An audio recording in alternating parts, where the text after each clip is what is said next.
cuộc đời của con ấy, nếu như mà có điều may mắn nhất thì đó chính là con đã được làm con gái của mẹ.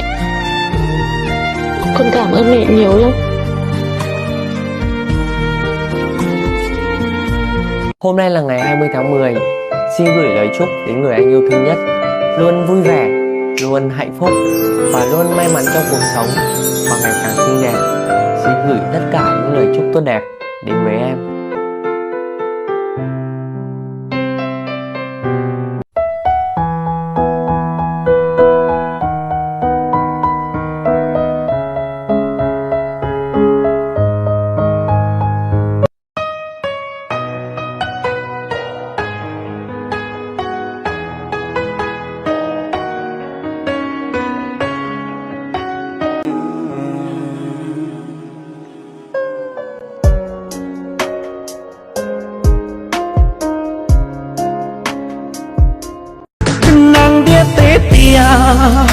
nu nó giờ bỏ nia nu